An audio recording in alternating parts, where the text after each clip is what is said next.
भुजबळ काल पुन्हा एकदा धमकीचं एक पत्र आपल्याला आलेलं आहे। यापूर्वी देखील जवळपास 3 ते 4 वेळेस आपल्याला दूरध्वनीवर धमकी आली होती।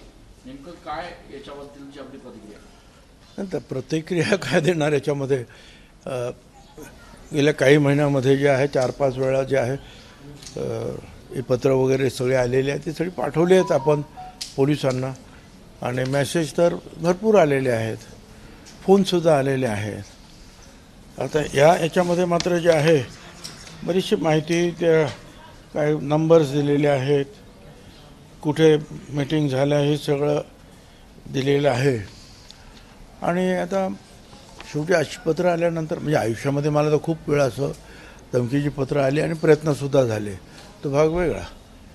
परंतु शेवटी आपण सगळं पोलिसांवर सोडून द्यायचं, घरी बसू शकत नाही किंवा आपण घेतलेली जी भूमिका आहे, आयडिओलॉजी आहे ती बदलू शकत नाही। त्याचे काय परिणाम व्हायचे ते होतील। आपण पोलिसांकडे जी सगळी माहिती पुरवलेली आहे आणि पोलीस त्याचा शोध घेतील, काय खरं आहे खोटं आहे। अलीकडे काही प्रकार जे महाराष्ट्रात घडत आहेत म्हणून आमच्या लोकांनी सुद्धा ताबडतोब ते पोलिसांना कळवलेलं आहे। त्याच्यामध्ये काही गाड्यांचे नंबर सुद्धा आहेत, ते गाड्यांचे मोबाईल नंबर, गाड्यांचे नंबर, अमकं तमकं बरंच काय काय आहे त्याच्यामध्ये। काय ते पाहिजे तुम्हाला कॉपीज वगैरे देतील। 5 लोक कुठेतरी आहेत, कुठे मीटिंग झालेली आहे ते आहे, कुणाचा तरी एक नंबर आहे, गाडीचे नंबर आहे, असं बरंच काहीतरी आहे त्याच्यामध्ये।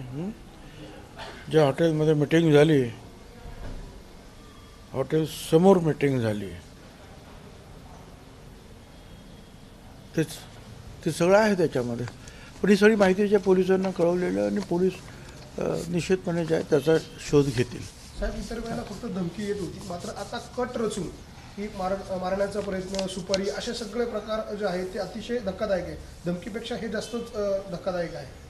आता इथं आहेच, खरंच आहे ते। काय हे सुपाऱ्या बिपाऱ्या ज्या आहेत, पूर्वी ते गँगवारच व्हायचं सुपाऱ्या घेऊन। ते बरंचसं जे आहे मी होम मिनिस्टर असताना ते आटोक्यात आलं होतं। पण आता काय ठीक आहे, जे आहे ते आहे। पोलीस त्याच्याबद्दल निश्चितपणे कडक कारवाई। आपण जी भूमिका घेतली म्हणून मला माहीत नाही ती माझी ते कशासाठी आहे हे आता यांना पकडल्यानंतर माहिती पडेल। काय मी माझं काम तुम्हाला सांगितलं की मी माझी भूमिका, माझी आयडिओलॉजी सोडू शकत नाही। अशा कितीही धमक्या आल्या आणि प्रत्यक्ष त्या धमक्या अंमलात आणल्या तरी सुद्धा नाही। धन्यवाद। एबीपी माझा, उघडा डोळे बघा नीट।